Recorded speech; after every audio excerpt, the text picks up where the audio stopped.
በስመ አብ ወወልድ ወመንፈስ ቅዱስ አሐዱ አምላክ አሜን።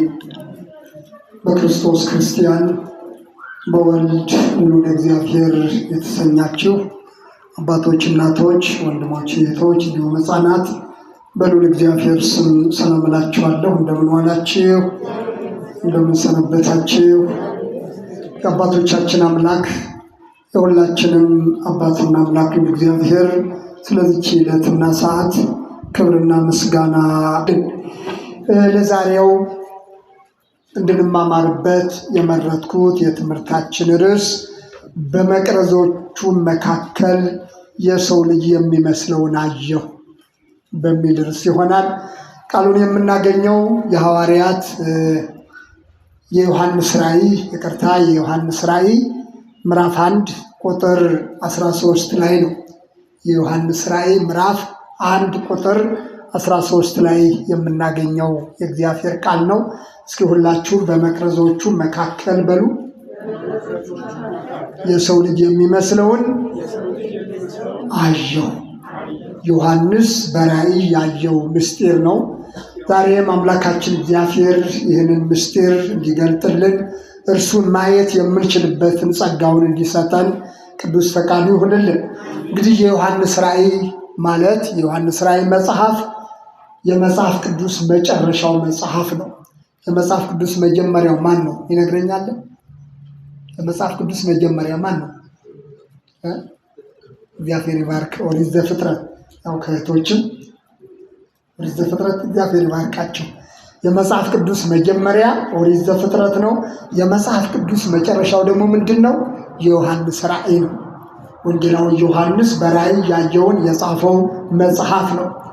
ስለዚህ ወንጌላዊ ዮሐንስ በአዲስ ኪዳን መጻሕፍት ውስጥ 5 መጻሕፍቶች አሉት። ወንጌላዊ ዮሐንስ፣ የዮሐንስ መልእክት አጠር ያሉ 3፣ እንደዚሁም ደግሞ የዮሐንስ ራእይ 5 መጻሕፍቶችን የጻፈ አባት ነው። በረከቱ በሁላችንም ላይ ይደርብን።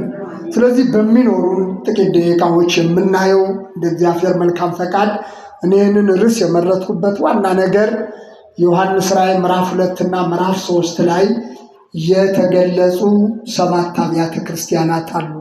እነዚህ 7 አብያተ ክርስቲያናት እያንዳንዳችንን የሚመለከቱ እንደ ቤተ ክርስቲያንም የዚህ ዘመን ቤተ ክርስቲያንን ምን እንደምትመስል የሚያስተምሩ መጻሕፍት ናቸው። እንደ ግልም በግል የምንማርባቸው አጠቃላይ እንደ አብያተ ክርስቲያናት ደግሞ ለዛሬዋን ቤተ ክርስቲያን ትምህርት ሰጪ የሆኑ የጥንት 7 አብያተ ክርስቲያናት በዮሐንስ ራእይ ምዕራፍ 2 እና ምዕራፍ 3 ላይ የተገለጡ ታሪካቸው የተገለጸ አብያተ ክርስቲያናት ዛሬም ለእኔና ለእናንተ ትልቅ ትምህርት ስላላቸው እነዚህን አብያተ ክርስቲያናት ለማየት ዛሬ ምዕራፍ 1 ላይ ያለውን ጠቅለል አድርገን እናያለን ማለት ነው። ከቁጥር 1 ጀምሮ ያለውን አለፍ ብለን ሐሳቡን ለመያዝ እንሞክራለን። የዮሐንስ ራእይ ምዕራፍ 1 ከቁጥር 1 ጀምሮ እንደዚህ ይላል። እንግዲህ ጌታችን መድኃኒታችን ኢየሱስ ክርስቶስ ለዚህ አባት ወንጌላዊ ዮሐንስ፣ ሐዋርያው ዮሐንስ፣ የዘብዴዎስ ልጅ ዮሐንስ እየተባለ ለሚጠራው አባት በራእይ ተገልጦ የተናገረው ቃል ነው። ቶሎ ይሆን ዘንድ የሚገባውን ነገር ለባሪያዎቹ ያሳይ ዘንድ እግዚአብሔር ለኢየሱስ ክርስቶስ የሰጠው በእርሱም የተገለጠው ይህ ነው። ኢየሱስን በመልአኩ ልኮ ለባሪያው ለዮሐንስ አመለከተ። ለማን አመለከተ? ለባሪያው ለዮሐንስ አመለከተ። እርሱም ለእግዚአብሔር ቃልና ለኢየሱስ ክርስቶስ ምስክር፣ ላየውም ሁሉ መሰከረ። ዘመኑ ቀርቧልና የሚያነበው የትንቢቱን ቃል የሚሰሙትና በውስጡ የተጻፈውን የሚጠብቁት ብፁዓን ናቸው አለ።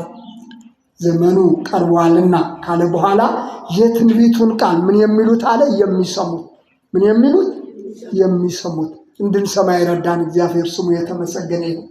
ይህንን ቃል መስማት ትልቅ መታደል ነው። የሚሰሙትና በውስጡ የተጻፈውን የሚጠብቁት ምንድናቸው አለ? ብፁዓን ናቸው። የሚሰሙት እንደገና ደግሞ የሰሙትን ቃል የሚጠብቁት ምንድን ናቸው? ብፁዓን ናቸው። መስማት ብቻ ሳይሆን እንድንጠብቀው፣ የትንቢቱን ቃል እንድንጠብቀው፣ የተጻፈውን ቃል በሐዋርያት የተነገረውን ቃል እንድንጠብቀው እግዚአብሔር ይርዳል። የሚሰሙትና የሚጠብቁት በቅዱስ ወንጌል መድኃኒታችን ኢየሱስ ክርስቶስ ደጋግሞ የተናገረው ቃል ቢኖር ጆሮ ያለው ቢኖር ይስማ የሚል ነው። መስማትን ይስማ። በዚህ በዮሐንስ ራእይ በቀጣዩ ጊዜ እንደ እግዚአብሔር ፈቃድ በምናያቸው በእነዚህ 7 አብያተ ክርስቲያናትም መጨረሻው ላይ ጆሮ ያለው ይስማ በማለት ነው የሚቋጨው። ምክንያቱም አንድ ሰው መስማት የመጀመሪያው፣ ቀጥሎ ደግሞ የተጻፈውን መጠበቅ ነው። የሚሰሙትና የሰሙትን የሚጠብቁ እነዚህ ብፁዓን ናቸው። ጌታችን ኢየሱስ ክርስቶስ በሚያስተምርበት ሰዓት አንዲት እናት ድምጿን ከፍ አድርጋ የጠባሃቸው ጡቶች፣ የተሸከመች ማኅፀን ብፅዕት ናት እያለች የተባረከች ናት እያለች ድምጿን ከፍ አድርጋ በኢየሱስ ክርስቶስ ፊት ተናገረች። የጠባሃቸው ጡቶች የተሸከመችን ብፁዓን ማኅፀን ምንድን ናት? ብፁዓን ናቸው አለ። ክርስቶስ ደግሞ ሲመልስ ምን አለ? አዎን፣ ነገር ግን የእግዚአብሔርን ቃል የሚሰሙና የሚጠብቁት እነርሱ ምንድን ናቸው አለ? ብፁዓን ናቸው። ትክክል ነሽ። ነገር ግን የእግዚአብሔርን ቃል የሚሰሙትና የሚጠብቁት እነርሱ ምንድን ናቸው አለ? ብፁዓን ናቸው። ትልቁ ብፅዕና ወገኖቼ ቃሉን መስማትና መጠበቅ ነው። ይህንን እድል ያገኛችሁ ወገኖች ቃሉን የመስማትን እድል እንደገና ደግሞ የመጠበቅን ጸጋ እግዚአብሔር እንዲሰጠን እግዚአብሔርን መለመን ይገባል። ይህንን ካለ በኋላ ዮሐንስ በእስያ ላሉት 7 አብያተ ክርስቲያናት ዮሐንስ በእስያ እነዚህ አብያተ ክርስቲያናት የነበሩት በታናሿ እስያ የነበሩ የጥንት አብያተ ክርስቲያናት ናቸው። በአሁን ላይ የነበሩ የምንላቸው ለ7ቱ አብያተ ክርስቲያናት ካለውና ከነበረው ከሚመጣውም በዙፋኑም ፊት ካለው ከ7ቱ መናፍስት ከታመነው ምስክር ከሙታንም በኩር የምድር ነገሥታት ገዢ ከሆነው ከኢየሱስ ክርስቶስ ጸጋና ሰላም ለእናንተ ይሁን አለ። ጸጋና ሰላም ለእናንተ ይሁን። አሜን በልዋ። ዛሬም የእግዚአብሔር ጸጋና ሰላም ከሁላችንም ጋር ይሁን። ይህንን ካለ በኋላ ዛሬ በጣም እንድትይዙልኝ የምፈልገው ሁልጊዜ የምናውቀው የሚመስል የምናነበው የምንማረው የሚመስላል ወሳኝ ቃል አለ በዮሐንስ ራእይ ውስጥ። ሰላም ለእናንተ ይሁን ካለ በኋላ ለወደደን ከኃጢአታችንም በደሙ ላጠበን ለወደደን ከኃጢአታችንም በደሙ ላጠበን መንግሥትም ለአምላኩና ለአባቱም ካህናት እንድንሆን ላደረገ ለእርሱ ከዘላለም እስከ ዘላለም ድረስ ክብርና ኃይል ይሁን አሜን ይላል። እንግዲህ ብዙ ጊዜ ሐዋርያው ቅዱስ ጳውሎስን በመልእክታቱ የገለጸው እዚህ ላይም የተገለጸ ቃል ለአምላኩና ለአባቱ የሚል ቃል አለ። ክርስቶስ ፍጹም ሰው ስለሆነ እርሱ ራሱም አምላኬ አምላኬ በማለት እንደተናገረው እንደምታውቁት የስቅለት ዕለት ለደቀ መዛሙርቱም ወደ አባቴ ወደ አባታችሁ ወደ አምላካችሁ ይሄዳለሁ እንዳለው ፍጹም ሰውነቱን ለመግለጽ ለአምላኩና ለአባቱ ተብሎ የተገለጸ ቃል አለ። ካህናት እንድንሆን ላደረገ ነው የሚለው። ከዛ በፊት ግን ለወደደን የሚለው ነው። ምን ላለን? እግዚአብሔር እንደወደዳችሁ ምን ያህል ውስጣችሁ ይቀበላል። ለወደደን አለና ከኃጢአታችንም በደሙ ላጠበን። ከኃጢአታችን ምን ያለን? በደሙ ላጠበን። ምን ያህል ወገኖች ከኃጢአታችን በደሙ እንደታጠብን ምን ያህል ውስጣችን ይህንን እውነት ይቀበለዋል። እኔ እኮ በኢየሱስ ክርስቶስ ደም ከኃጢአቴ የታጠብኩ የነጻሁ ነኝ ብለን ምን ያህል እናምነዋለን። ብዙ ጊዜ ብዙ ሰዎች ደጋግሞ የሚናገሩት ቃል ቢኖር ኃጢአተኛ ነኝ የሚል ብቻ ነው። ቃሉ ደግሞ ከኃጢአታችን በደሙ ምን ላለን አለ? ላጠበን። በስራችን አይደለም፣ በማንነታችን አይደለም፣ ከኃጢአታችን በደሙ ላጠበን። አንደኛ ለወደደን። መቼም እግዚአብሔር አንድያ ልጁን እስኪሰጥ ድረስ እንደወደደን ካመን የባሕርይ ልጁ የድንግል ማርያም ልጅ ኢየሱስ ክርስቶስ በደሙ ከኃጢአታችን እንዳጠበን ካመን ክርስትና ማለት ይህ ነው ወገኖች።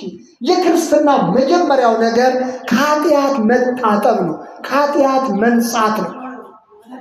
ስመ ክርስትና ተቀብለን የእግዚአብሔር ልጆች ነን እያልን ሁልጊዜም ኃጢአተኛ ነን በሚል እሳቤ ብቻ የምንኖር ከሆን እግዚአብሔር እንደወደደን አንድያ ልጁን ስለ ኃጢአታችን አሳልፎ እንደሰጠን እርሱ ደግሞ ከኃጢአታችን በደሙ እንዳጠበን በትክክል ካመን የኃጢአት መንጻት ከበደል መንጻት ሆኖልናል። ብዙ ሰዎች ግን ይህንን ቃል አምኖ መቀበል ይቸግራቸዋል። ሁል ጊዜ ኃጢአተኛ ነኝ የሚል ብቻ በእምሯቸው ያቃጭላል። እውነት ነው። የሰው ልጅ በየጊዜው ይደክማል፣ ይወድቃል። ለዛ የተሰጠን ሌላው ዕድል ሌላው ጸጋ በንስሐ መነሳት ነው። በምክረ ካህን በአባቶች ትምህርት መነሳት ነው። ዕለት ዕለት የሰው ልጅ በስህተት በድፍረት በሰራው ኃጢአት ሁሉ መነሳት መናዘዝ፣ ደግሞም ኃጢአትን ላለመስራት መወሰን፣ እግዚአብሔር እንዲረዳን መጸለይ አንዱ ነገር ነው። ነገር ግን ኃጢአታችን በደሙ እንዳጠበን ግን ማመን ይገባናል። ምክንያቱም ከኛ ኃጢአት በላይ የኢየሱስ ክርስቶስ ደም ምን ይላል? ይበልጣል። እስኪ ከኔ ኃጢአት ይልቅ በሉ የኢየሱስ ክርስቶስ ደም ይበልጣል። ቅዱስ ኤፍሬም በውዳሴ ማርያም ላይ ሐዋርያው ቅዱስ ጳውሎስም በሮሜ መልእክት ምዕራፍ 6 ላይ በህየት በዚህ ጸጋ እግዚአብሔር ሀባህልወት ብዙት ኃጢአት በህየት በዚህ ጸጋ እግዚአብሔር፣ ብዙ ኃጢአት ባለችበት የእግዚአብሔር ጸጋ በዚያ ትበዛለች አለ። ብዙ ኃጢአት አለ አይደል?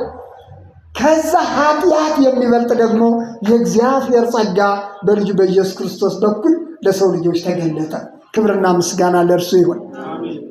አንደኛ ዮሐንስ ምዕራፍ 1 ቁጥር 7 ላይ የኢየሱስ ክርስቶስ ደም ከኃጢአት ሁሉ ምንድን ነው የሚለው?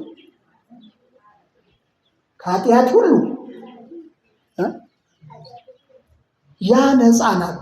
ይህ እኮ በጣም ሁልጊዜ የምንማረው ቃል ነው። የሚገርመው ነገር የኢየሱስ ክርስቶስ ደም ከኃጢአት ሁሉ ያነጻናል። እንዲሁም በቅዱስ ቁርባን ሰዓት በተደጋጋሚ የምንማረው የምንሰማው ቃል ነው። ግን አንዳንድ ጊዜ የምንሰማውን ቃል በልባችን ማስቀመጥ በእምነት መቀበል ስለሚያቅተን ሁልጊዜ ለቃሉ እንግዶች እንሆናለን። ስለዚህ ሐዋርያው ዮሐንስ ምን አለ? የኢየሱስ ክርስቶስ ደም ከኃጢአት ሁሉ ሁሉ በሉ ከኃጢአት ሁሉ የኢየሱስ ክርስቶስ ደም ምን ያደርጋል አለ? ያነጻናል። ወገኖቼ ክርስቲያን ሁነን መድኃኒታችን ኢየሱስ ክርስቶስ በደሙ እንዳጠበን ከኃጢአታችን ሁሉ እንዳነጻን ይህንን ካላመን ሁልጊዜ ኃጢአተኛ የሆነ አስተሳሰብ ብቻ ተሸክመን ምንሄድ ከሆን የክርስትና እውነት የክርስትና ምስጢር በደንብ አልገባንም ማለት ነው። መድኃኒታችን ኢየሱስ ክርስቶስ ዕለተ ዓርብ ሊሰቀል ሐሙስ ማታ የቅዱስ ቁርባንን ስርዓት በደነገገበት በሰራበት ምሽት የጸሎት ሐሙስ ዕለት ዓርብ ዕለት ስለሚሆነው ሲናገር ስለ ብዙዎች ለኃጢአት ይቅርታ የሚፈስ አይደል ያለው? የአዲስ ኪዳን ደም ይሄ ነው። ስለ ብዙዎች ልብ በሉ፣ ስለ አንድ አይደለም። በብሉይ ኪዳን የተለያዩ ሰዎች ለራሳቸው ጊዜያዊ የሆነ የኃጢአት ስርየት ለማግኘት የተለያዩ የእንስሳት ደሞችን በካህናቱ በኩል እንዲፈስላቸው ያደርጉ ነበር። የተለያዩ እንስሳትን ይዞ ይቀርቡ ነበር። በካህኑ በኩል ያ የእንስሳት ደም ለጊዜያዊ ፎታ ለጊዜያዊ ረፍት ኃጢአታቸው ስርየት የሆነውን መስዋዕት ከእንስሳት ወገን ያቀርቡ ነበር። ስለ ብዙዎች ለኃጢአት ይቅርታ የሚፈስ የአዲስ ኪዳን ደሜ ይህ ነዋል። ይህ ነው ወገኖች። ይህንን እውነት ስንቀበል እኮ ነው። ይህንን እውነት ስናምን ነው። ይህንን እውነት ስንረዳ ነው። አሁን እኮ ብዙ ሰዎች ቅዱስ ቁርባኑን ለመቀበል ሁሉ የምንፈራበት አንዱ ምክንያት ይህንን እውነት በውል መቀበልና ማመን ስለሚከብደን። ስለዚህ የኢየሱስ ክርስቶስ ደም ከኃጢአታችን ሁሉ ምን ይላል አለ? ያነጻናል። ቅዱስ ኤፍሬምም በውዳሴ ማርያም በተለይ ውዳሴ ማርያም በማስተዋል የምትጸልዩ የምታነቡ ሰዎች ካላችሁ የነገረ ሥጋዌውን ጉዳይ ክርስቶስ ከድንግል ማርያም በመወለዱ ለእኛ እንዴት የኃጢአታችን ስርየት እንደሆነ ለእኛ እንዴት መዳን እንደሆነልን የሚተርከው ግልጽ በሆነ ሁኔታ ውዳሴ ማርያም የምንለው የቅዱስ ኤፍሬም ድርሰት ነው። ስለዚህ የሁድ ውዳሴ ማርያም ስታነቡ ልብ ብላችሁት እንደሆነ በውእዘ ደሙ ቅዱስ አምጽሖሙ ለመሐጅናት በቅዱስ ደሙ ፈሳሽነት ያመኑትን አነጻቸው ይላል። ምን ያሉትን? ያመኑትን። እና እኔና እናንተ እናምናለን አናምን? በቃ ካመን ያመኑትን በቅዱስ ደሙ ፈሳሽነት ክርስቶስ ምን አደረገ? አነጻቸው። ያላመኑትን አይደለም። የማያምን ሰው የኃጢአቱን ስርየት አያገኝም። ምክንያቱም የኢየሱስ ክርስቶስ ደም የሚያነጻው እነማንን ነው? ያመኑትን ነው። እውነት ነው። ያመነ ሰው ከዓለማዊ ጸባይ፣ ከዓለማዊ ኑሮ፣ አረማመዱ፣ አኗኗሩ ሁኔታዎች የግድ መለየት አለባቸው። ሁሉም ሰው በተሰማራበት ስምሪት የራሱ የሆነ መልክ አለው አይደል? ሕጉ የሚፈቅደው ስርዓቱ የሚፈቅድ ባለም አናደን እንዲ። ስለዚህ ክርስቲያን ስንሆን የኃጢአታችንን ስርየት ክርስቶስ በደሙ ፈሳሽነት እንዳነጻን ካመን ቅዱስ ኤፍሬም እንደተናገረው ያመኑትን ነው የሚለው። በእውነት በፍጹም ልባችን ካመን ይህ የፈሰሰው ቅዱስ ደም የሁላችንንም የኃጢአታችንን ስርየት አስገኝቶልናል። በዓርብ ውዳሴ ማርያምም ተመሳሳይ ቃል አለ። የእኛን ሞት ወስዶ የእርሱን ሕይወት ሰጠን የሚል ማለት ነው። ዘዘዚያነ ሞት ተነሳ ወንቲያው ሕይወቱ ሀብን። እስኪ ውዳሴ ማርያም በደንብ እንዲሁ በማስተዋል ብታነቡት ምን ያህል ከድንግል ማርያም የተወለደው መድኃኒታችን ኢየሱስ ክርስቶስ ብዙ የምንለውን ኃጢአት እንዴት እንዳስወገደልን በደንብ የምንማርበት። መጽሐፍ ቅዱስን ለማጥናት ብዙ ሰው ያው ይቸገራል። ይህ ዕለት ዕለት የምናነበውን ውዳሴ ማርያም እንኳ በውል በአማርኛ ተተርጎ ብዙዎቻችሁ በአማርኛ ነው የምታነቡት። ይህም በውል ብታነቡት አሁን ያነሳዋቸውን ነጥቦች መልሱን እዛው እናገኛለን። የእኛን ሞት ወስዶ የእርሱን ሕይወት ሰጠን። እኛ በኃጢአት ሙታን ነበርን አይደል? በበደላችሁና በኃጢአታችሁ ሙታን ነበራችሁ ይላል ቅዱስ ጳውሎስ በኤፌሶን መልእክት ምዕራፍ 2 ቁጥር 1 ላይ። በኃጢአታችሁና በበደላችሁ ምን ነበራችሁ አለ? ሙታን ነበራችሁ። ክርስቶስ መጣና የእኛን ሞት ወሰደ፣ የእርሱን ሕይወት ለእኛ ሰጠን። ክብርና ምስጋና ለእርሱ። ስለዚህ እርሱ በመስቀል ላይ ኃጢአታችንን አስወግዶ ቅዱስ ጳውሎስ እንደተናገረው ጠርቆ አስወገዶ በመስቀል እንዳለው እርሱ በመስቀል ላይ የእኛን ኃጢአት ወስዶ የእርሱን ሕይወት ለእኛ ሰጠን። ክብርና ምስጋና ለእርሱ ይሁን። ሕይወት አገኘን ማለት የኃጢአታችን ስርየት ሆነልን ማለት ነው። አንድ ሰው ሕይወት አገኘ የሚባለው የኃጢአቱን ስርየት ሲያገኝ ነው። ትልቁ የሕይወት ምስጢር ሕያዋንን ስንል ክርስቶስ በደሙ ሕያዋን ስላደረገን ነው። ቅዱስ ያሬድም የዘመሩ ዝማሬ አለ። ወምድርን ትገብር ፋሲካ ተአጽባ በደመ ክርስቶስ። ምድር የሰው ልጆችን ደቂቀ አዳምን የምትወክለውን ምድር በክርስቶስ ደም ታጥባ ደስ ይላታል። እስኪ በክርስቶስ ደም ታጥባ በሉ። ደስ ይላታል። ታጥባ በክርስቶስ ደም ደቂቀ አዳም የሰው ልጆች በክርስቶስ ደም ስለታጠቡ ምን አላቸው? ደስ አላቸው። ወገኖቼ ኃጢአት ደስታችንን ይወስዳል። ኃጢአት ሰላማችንን ይወስዳል። ብዙ ጊዜ ኃጢአት የሚባለውን ሰው ስላየው ሰው ስላወቀ መቼም ስጋውያን ስለሆን ለክብራችን ስንል ሰው ሲያውቅብን ሰው ሲያይብን አንፈልግም።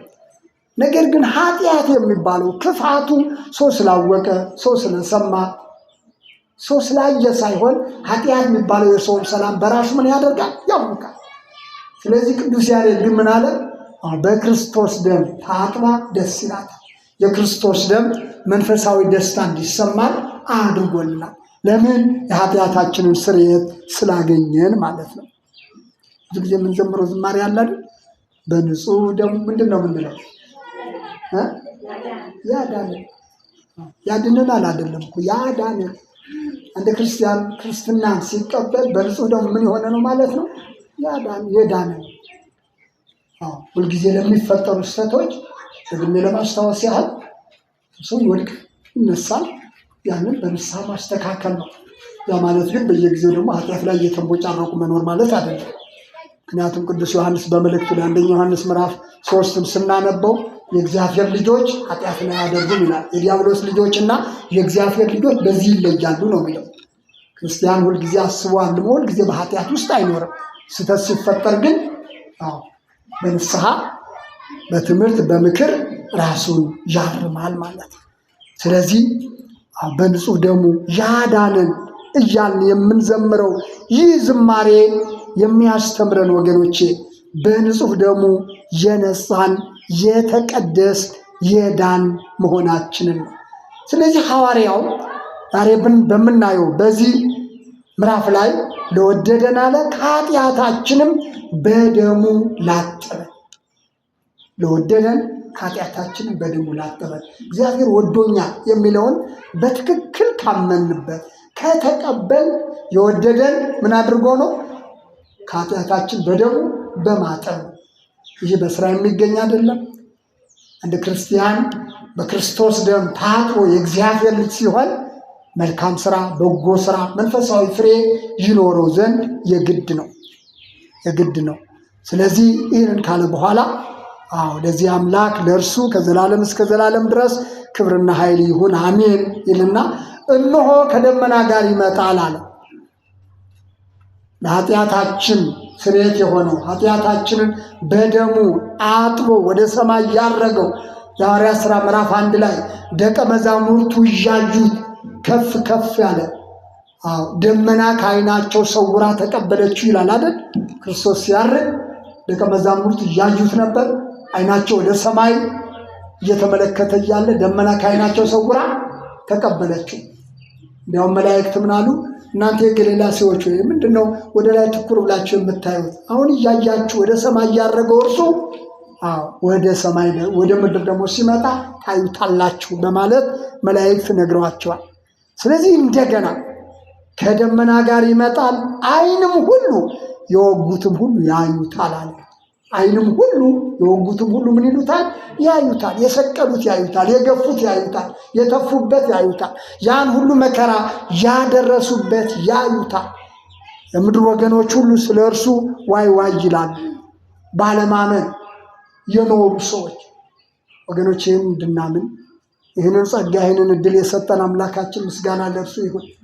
እኔና እናንተ ዳግመኛ በደመና ሲመጣ እርሱን ለመቀበል ቤተ ክርስቲያን ዛሬም ቢሆን ና እያለች በጸሎት በትምህርት የምትጣራው ቤተ ክርስቲያን እርሱን ለማግኘት በደስታ በጉጉት ስትጠብቅ፣ ባለማመን ያሉ የወጉት ያሰቃጁት ደግሞ ያዩታል። እኩል እናየዋለን። ያለውና የነበረው የሚመጣውም ሁሉንም የሚገዛ ጌታ አምላክ አልፋና ኦሜጋ እኔ ነኝ ይላል። እንግዲህ ይህን ያለው ክርስቶስን ለማን ነው? ለዮሐንስ። በምን? በራእይ እኔ ነኝ ይላል እና ዮሐንስ ሲቀጥል ምን አለ? እኔ ወንድማችሁ አለ። እኔ ወንድማችሁ የሆን ከእናንተም ጋር አብሬ መከራውንና መንግስቱን የኢየሱስ ክርስቶስንም ትዕግስት የምካፈል ዮሐንስ ስለ እግዚአብሔር ቃልና ስለ ኢየሱስ ምስክር ፍጥሞ በምትባል ደሴት ነበር። ይህንን ራእይ ያየው ዮሐንስ የት ሆኖ ነው? ፍጥሞ በምትባል ደሴት ታስሮ ስለ ክርስቶስ ስለ ቤተ ክርስቲያን መከራ እየተቀበለ ስለ እናንተም ስለ ክርስቶስ። ምክንያቱም ቤተ ክርስቲያን ክርስትና ማለት ራሱ በዓለም በመከራ ማለፍ በመገፋት ማለፍ ስለሆነ የኢየሱስ ክርስቶስን ትዕግስት የምካፈል ዮሐንስ ስለ እግዚአብሔር ቃልና ስለ ኢየሱስ ምስክር ፍጥሞ በምትባል ደሴት ነበር። ይህንን ሁሉ ያየሁት ፍጥሞ በምትባል ደሴት ላይ ሁኜ ነው ይላል። ደሴት ላይ ሁኜ ይህንን አየሁ ይላል። ይህንን አየሁ። በጌታ ቀን በመንፈስ ነበር። በኋላዬም የመለከትን ድምፅ የሚመስል ታላቅ ድምፅ ሰማሁ። እንዲሁም የምታየውን ልብ በሉ እንግዲህ የምታየውን በመጽሐፍ ጽፈህ ወደ ኤፌሶን፣ ወደ ሰርምኔስ፣ ወደ ጴርጋሞን፣ ወደ ቲያጥሮንም ወደ ሰርዴስም ወደ ፊልድልፊያም ወደ ሎዶቅያም በእስያም ወዳሉት ወደ 7ቱ አብያተ ክርስቲያናት ላካለኝ ይላል። አሁን እኔ የምነግርህን አሁን በራእይ ያየኸውን በመጽሐፍ ጽፈህ ወደ እነዚህ 7 አብያተ ክርስቲያናት ኤፌሶን፣ ሰርምኔስ ተብሎ የተዘረዘሩ ያነበብኩላችሁ። በቀጣይነት እንደ እግዚአብሔር ፈቃድ እያንዳንዷ ቤተ ክርስቲያን ምን አይነት መልክ፣ ምን አይነት ድካም፣ ምን አይነት ብርታት እንደነበራት ዛሬም ከነዚህ አብያተ ክርስቲያናት ሕይወትና ታሪክ ምንድነው የምንማረው የሚለውን በቀጣይ እንደ እግዚአብሔር መልካም ፈቃድ ከኔ ጋር በሚኖረን መርሃ ግብር የምናየው ይሆናል። ላካለኝ የሚናገረኝንም ድምፅ ለማየት ዞር አለ። ዞር ብዬ 7 የወርቅ መቅረዞች አየሁ አለ። ምን አየሁ አለ? 7 በሉ እስኪ። የወርቅ መቅረዞች አየሁ። 7 የወርቅ መቅረዞች የሚሏቸውን ያዙ በደንብ፣ ሌላ ጊዜ እንተነትናለን። 7 የሚለው በነገራችን ላይ ፍጹም ቁጥርን የሚያመለክት ነው። በዕብራይስጥ እስመ ሁልቆ ሳብዕ ፍጹም ውእቱ በኀበ ዕብራውያን ይላል ግዕዙ። እንግዲህ ፍጹምነትን የዮሐንስ ራእይን መጽሐፍ ስናነብ 7 ማኅተሞች፣ 7 መቅረዞች፣ 7 ምናምን የሚለው በጣም በ7 የተሞላ ነው። ይህ የሚያሳየው ፍጹምነትን ነው። እግዚአብሔር የተናገረው ሁሉ ፍጹም መሆኑ። ዮሐንስ ራእይ የተወሰነ የተገለጠ ነው። ሌላው ደግሞ ገና የሚገለጥ ራእይ ስለሆነ ትንቢት ስለሆነ የትንቢት መጽሐፍ ስለሆነ አየሁ።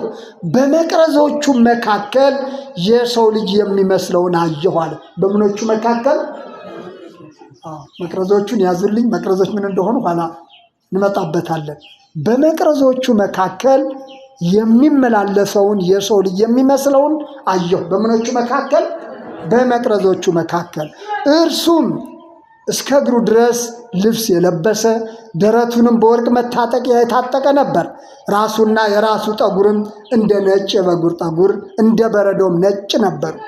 ዓይኖቹም እንደ እሳት ነበልባል ነበሩ። እግሮቹም በእሳት የነጠረ በእቶን እሳት የነጠረ የጋለ ናስ ይመስሉ ነበር። ድምፁም እንደ ብዙ ውኆች ድምፅ ነበረ። በቀኝ እጁም 7 ከዋክብት ነበሩት። ምን ነበሩት? 7 ከዋክብት። ቅድም 7 ምንድን ነው ያለው? መቅረዞች። እዚህ ላይ ደግሞ 7 ከዋክብት። ካፉም በሁለት ወገን የተሳለ ስለታም ሰይፍ ወጣ። ፊቱም በኃይል እንደሚያበራ እንደ ፀሐይ ነበረ። ባየሁትም ጊዜ እንደ ሞተ ሰው ሆኜ ከእግሩ በታች ወደኩ። ምን አይነት ሰው ሆኜ?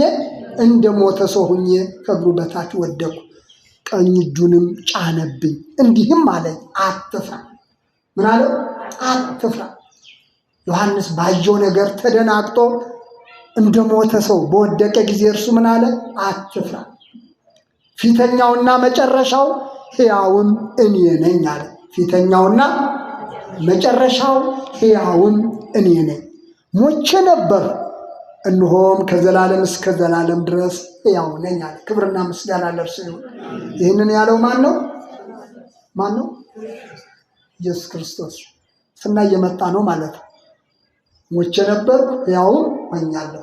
ክብርና ምስጋና ለእርሱ ይሁን። ሞትን ድል አድርጎ የተነሳ እኛንም ሕያዋን ያደረገ እርሱ ብቻ አይደለም ሞቶ የተነሳው። በእኛም ሕይወት ሞት ነግሶብን ኃጢአት ነግሶብን የነበርነውን የእኛንም ሞት ወደ ሕይወት የቀየረ እርሱ ነው። ሞቼ ነበርኩ ሕያውም ነኝ፣ የሞትና የሲኦል መክፈቻ አለኝ። እንግዲህ ያየኸውን አሁንም ያለውን ከዚህም በኋላ ይሆን ዘንድ ያለውን ጻፍ። ያለውን ጻፍ።